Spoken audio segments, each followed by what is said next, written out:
Welcome to Quiz 4 Speaking Task. This is for 103 and 203 students. Using the vocabulary from this unit, Unit 5, complete the critical thinking task on page 116. We are about to complete that work together in this video. Use the idea map to organize your ideas. Again, we're doing this together now. After the video is complete, in Flipgrid, record yourself completing the speaking task on page 120. Give a presentation to a group of students about an idea for a health product or program. Use your notes and the task checklist on page 121. Please speak for a minimum of 1 minute. After watching this video, you are going to make your own video in Flipgrid under Quiz 4. Let's begin working on this task together. Please open your textbook to page 116. Speaking critical thinking. At the end of this unit, you will do the speaking task below. You will give a presentation to a group of students about an idea for a health product or program. In the previous video, we listened to 4 presentations. One was about acupuncture, one was about a soccer club. I told you to listen to 5.5, this section, very carefully because you're going to be doing the exact same thing. Use an idea map to prepare. Idea maps are a good way to organize your notes as you listen. They help you see connections between the topic, the main ideas, and the details. So let's take a look at this idea map. They're talking about well-being. This is their big, huge main idea, well-being. They've identified 3 subtopics that have to do with well-being. Emotional well-being, there's intellectual well-being, and there's physical well-being. The details they offered have to do with the subtopics. If you're focusing on your emotional well-being, you see friends every week, you have fun, and you also spend some time alone, but in a good way. These 3 details are connected to this subtopic, emotional, all underneath the idea of well-being, the main idea.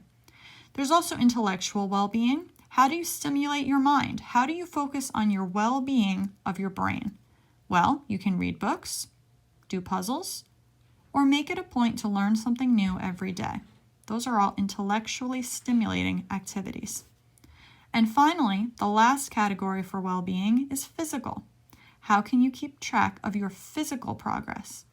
By getting enough sleep, having a healthy diet, and by exercising regularly. Those 3 details all have to do with physical well-being. Let's try making our own idea map now. Choose one of the programs from listening to and complete the idea map. Let's go back to listening to. This was starts on 113 and continues on page 114. So you're going to be talking about one of these 4 things in your idea map. Let's use the program. What do we have? Biking.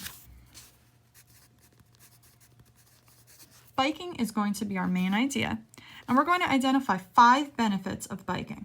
So let's think of physical benefits first. Biking is healthy, but I want to be very specific here. I want to include how exactly it helps keep people healthy. Good exercise. Good exercise. Wait a minute. I'm using the word good. Never ever use the word good, right? I'm going to call this instead beneficial exercise. It's an exercise that benefits your body. Specifically, they call it cardio. Cardio is having to do with the lungs and breathing. If you're biking, you definitely get a beneficial cardio workout. What's another benefit of biking? Well, it's good for your mental health, right? It helps you clear your mind. It takes your mind off things. If you're worried, say, about coronavirus, going for a bike ride might help you clear your mind to think about some other things. Another benefit of biking, you can explore new places. In 5.5, we heard about a biking program that allowed people to explore new places and learn about different cultures. I'm not going to go quite that far. I'll just say biking helps us explore new places, like new neighborhoods. A fourth benefit of biking, well, it can be a social activity. You can meet up with other friends. Let's say social. You can go biking together with your family. I'll go with family because that's a little bit different. I've seen a lot of families in my neighborhood biking together around the neighborhood lately. It seems to be a nice social activity for them to do. And finally, it gets you outdoors. Staying inside all day, the air might become very stale, you might grow bored, but a benefit of biking is that it gets you outdoors. It's an outdoor activity. Now I have 5 subgroups that have to do with biking. When I go to speak about this activity, there's a lot I could talk about. If I wanted to, I can even add little details as they did in this idea map. You don't have to, but you may. Helps clear your mind. So if I'm being specific, I mentioned coronavirus. It'll help you think about something different. It might also help you solve a problem if there's something that's worrying you. And it also makes for really good alone time. You don't have to talk to someone if you don't want to. You can just focus on you. So those are 3 details of my subgroup. Go ahead and complete this now using something different from biking. Choose one of the other topics on this page, be it acupuncture, team sports, or meditation. If you wanted to change it up for team sports, if you wanted to put in particular baseball or basketball, that's fine. Just pick one topic and complete your own idea map. Let's move to the next page. Obviously, you're not going to be working in a group, but now I want you to think of 4 health-related programs. For instance, they talked about meditation, biking, but they did not mention yoga. Yoga is another health-related program, along with karate. Can you think of some more health-related programs that you might like to talk about?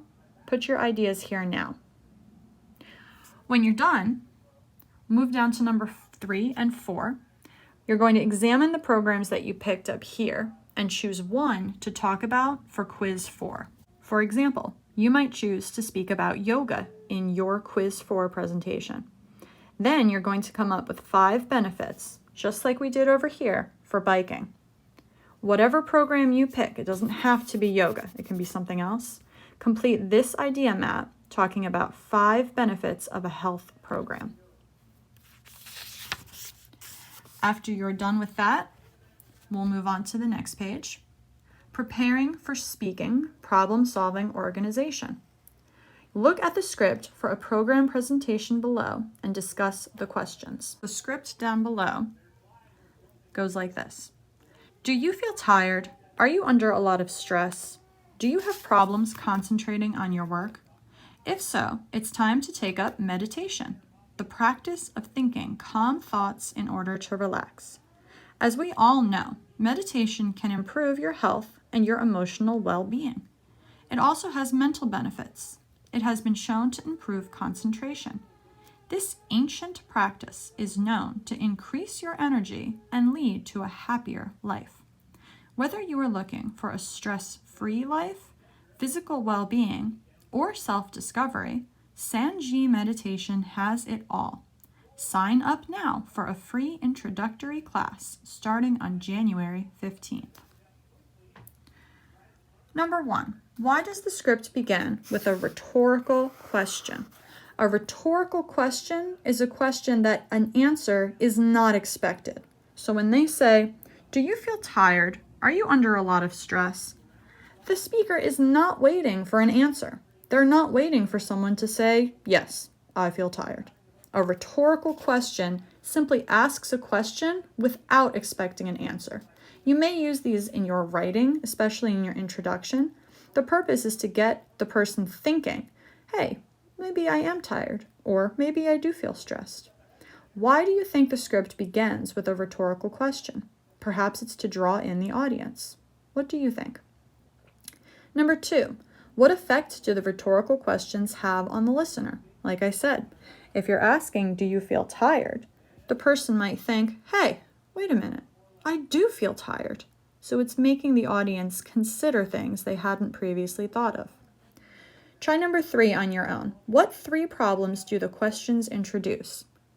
Number 4, what is the solution to the problems? Obviously, that's going to be meditation. Number 5, what is the purpose of the part of the script that begins, as we all know?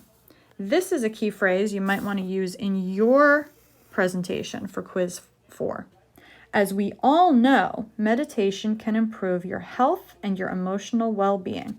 If you're talking about biking, you might choose to say, as we all know, biking is great for social activities. You can bike with family and friends. So that's kind of a rhetorical, as we all know, everyone knows how great meditation is. Think of how to include that in your presentation. 6, does the script explain what the treatment is good for? 7, what information does the last part of the script provide? When they say, sign up now, what are they inviting the listener to do? And 2, what is the organization of the presentation? Number the information. First comes rhetorical questions about the problems to attract the listener's attention. What's the second thing that happened?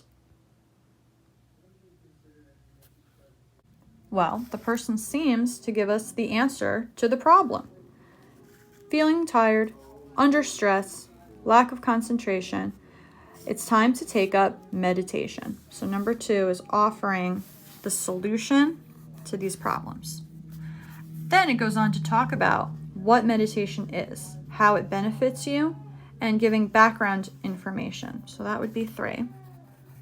And finally, the last thing the presentation includes is when the introductory class takes place, specific information about the place and the time. That would be number 4. Presenting persuasively. Now that you're in 103 and 203, your task becomes not only to convince someone of something, but to do it in a very eloquent way. You can do this by using the imperative form. The imperative form of a verb is strong and direct, so it is effective for persuasion. It is often used in advertisements. You've probably heard it used in many commercials. Join us and take advantage of the many benefits of team sports. These are almost commands, right? They're commanding you to join the team. You can also use adjectives to help persuade people by making them feel emotions. So be kind to your body and your mind and come with us on an amazing adventure you'll never forget. It would be less interesting if they said, come with us on an adventure. No, they said, come with us on an amazing adventure. And that would be a word that you would definitely want to stress. Look at the excerpts from the product presentations. Underline the imperative verb forms. The first is done for you. Sign up now for a free introductory class starting on January 15th. How about number 2? If you're interested in learning more about our group, check out our website at blah, blah, blah, blah, blah. What are they commanding you to do? Not so much if you're interested, right? That's conditional. They're saying, check out our website. That's the imperative form. They're commanding you to do it. Not really, but it's a strong way of speaking. Number 3, this spring, join our 6-month course in acupuncture. What do they want you to do? Join. And number 4, learn more about the course and visit us on our open house days on the first Saturday of every month. There are 2 imperative verb forms here. Can you find them both? What are they commanding you to do? They're telling you, learn more about the course and visit us on our open house days. Answer the questions. What effect do the imperatives have on the listener, and why are imperatives used in the presentations? What do you think? Personally, I find the imperative very convincing. I'm someone who follows directions to a T very carefully. So if someone is telling me to sign up for something or join something, I'm much more likely to listen to them. If they were not using the imperative form in a presentation, what would it sound like? Almost begging, right? Oh, please go to our website. You could do this. You might try this, using those modal verbs that we've talked about. Oh, you could, you might, you may. That's too weak. You want a strong, commanding presence in your presentation, especially if you're convincing someone of something. That's why the imperative form is used. Number 5, make the sentences more persuasive by using imperative verb forms. Try this on your own. Number 1 is done for you. If you want, you can buy our new product. That's too soft. If you want, you can buy. No, instead you're saying, buy our new product. Pause the video here, complete 2 through 5, then press play when you're ready to see the answers. Here are the answers. These sentences can easily be revised by simply crossing out some of the excess wording. Number 2, it is possible to buy one and get one free. Get rid of the first chunk, it is possible to, and just command it. Buy one and get one free. That's a very common phrase in advertising. Number 3, cross off you should, and you just have hurry and purchase a ticket now. Same for the last 2. Instead of people must not forget, try don't forget. And we would like you to register. Simply say register for our course. That is the imperative verb form. Much stronger that way. Don't you agree? Here, let's underline the adjectives that make these sentences more interesting and more powerful. Number 1, if so, it's time to take up meditation, the practice of thinking calm thoughts in order to relax. What type of thoughts? You're thinking calm thoughts. Number 2, would you like to improve your social life, your intellectual performance, your physical fitness, and your team building skills? There's a lot in this. What kind of life? Your social life. What kind of performance? Your intellectual performance, your physical fitness, and your team building skills. Those adjectives are all describing the noun that follows.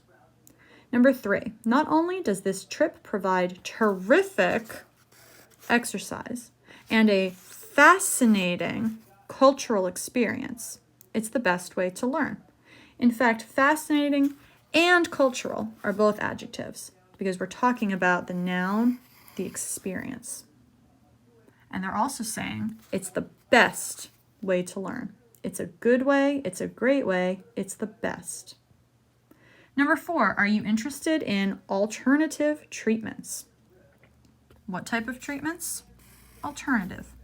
Notice how in English the adjective comes before the noun. That's quite different from Spanish, but it's also very helpful in identifying the adjective.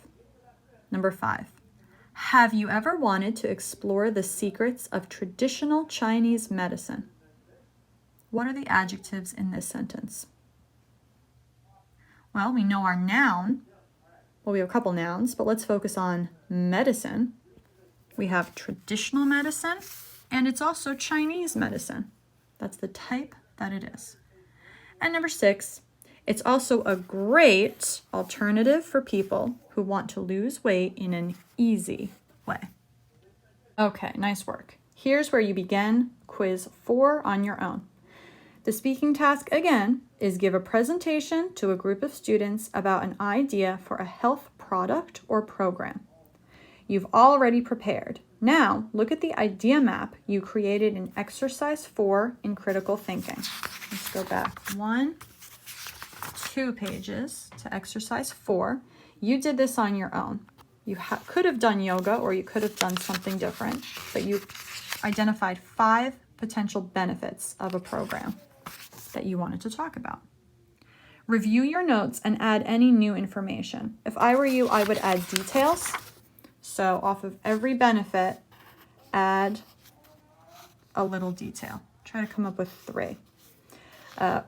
You don't have to come up with, that would be 15 details. You don't need to do that. If you wanted to come up with 1 or 2 details to support each benefit, that would give you plenty to talk about, and it would definitely fill up that 1 minute minimum. Number 2, make notes about what you will say. Use this organization. 1, use rhetorical questions to introduce the problem and attract the listener's attention. Are you tired? Are you stressed? Things of that nature. Number 2, introduction of the program and explanation of how it solves the problem. So I would introduce yoga and explain what problems it solves. How does it help people? Number 3, provide background information about the program. Pretend the person you're speaking to has no idea what you're talking about. If it's soccer, tell them all about soccer, how you need a certain number of people on the field, there's different positions you can play. Give background information about whatever program you're speaking about. Number 4, provide specific details about the place, time, and or costs. This you're going to make it up. You can say, join us next Wednesday at 5 o'clock for a wonderful time. Also make a list of adjectives you will use to describe your program. You can use some of the adjectives from up here. That's fine. Make notes about common knowledge that you can use to help persuade your audience. You can use language like, everyone knows that yoga is awesome. There is no doubt that yoga is beneficial for your brain. Keep those in mind as you go. You don't have to use all 4, just pick 1 or 2. And finally, use this task checklist as you prepare your presentation. Did you use phrasal verbs correctly? Did you use adjectives to describe well-being? Did you use problem-solving organization? That would be your idea map. Imperatives to persuade the listener, commanding statements that make your speaking powerful. And finally, did you use adjectives to persuade the listener? Now that we have completed the book work together, focus on creating your own Flipgrid video using the ideas we just reviewed. From this point, go to Flipgrid, the app or the website, click on Quiz 4, and this is where you will record your own video completing the speaking task on page 120. If you have any questions, please reach out to me. I look forward to hearing your ideas.